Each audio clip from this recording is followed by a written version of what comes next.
കഴിഞ്ഞ ദിവസം വരെയും പവിത്ര എന്ന 1 വയസ്സുകാരിയുടെ കളിയും ചിരിയും കണ്ടിരുന്ന വീട് ഇപ്പോൾ ഇവിടെ എത്തിയാൽ ആ കുരുതനെ ഓർത്ത് നിലവിളിക്കുന്ന ബന്ധുക്കളെ കാണാം.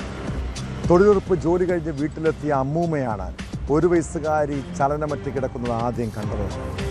കണിച്ചോട് സ്വദേശികളായ അശ്വതി സുഭാഷ് ദമ്പതികളുടെ മകൾ പവിത്രയുടെ മരണത്തിൽ തുടക്കം മുതൽ തന്നെ സംശയങ്ങൾ തോന്നിയതാണ്. കുഞ്ഞിനെ കഴുത്തു ഞെരിച്ച് കൊലപ്പെടുത്തിയതാകാമെന്നാണ് പോലീസ് നിഗമനം. എന്നാൽ ആരായിരിക്കും ആ കുരുന്നിനെ ഇല്ലാതാക്കിയത്? അവരുടെ ലക്ഷ്യം എന്തായിരിക്കും? പോലീസ് വിശദമായ അന്വേഷണം നടത്തുകയാണ്.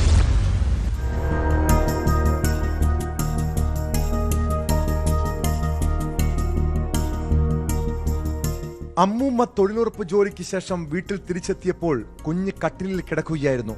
കുട്ടി ഉറങ്ങുകയാണെന്നാണ് ആദ്യം കരുതിയത്. എന്നാൽ പിന്നീട് തട്ടി വിളിച്ചിട്ടും എഴുന്നേറ്റില്ല.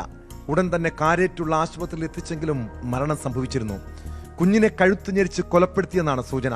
ആശുപത്രിയിൽ കൊണ്ടുവന്നപ്പോൾ കുട്ടി മരിച്ച നിലയിലായിരുന്നുവെന്ന് അധികൃതർ പറയുന്നു.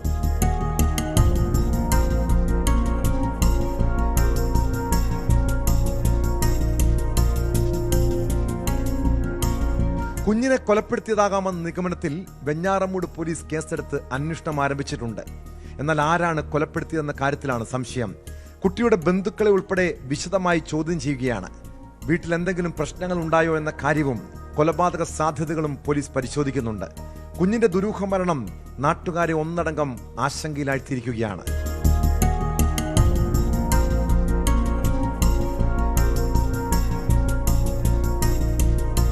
ന്യൂസ് 18 തിരുവനന്തപുരം.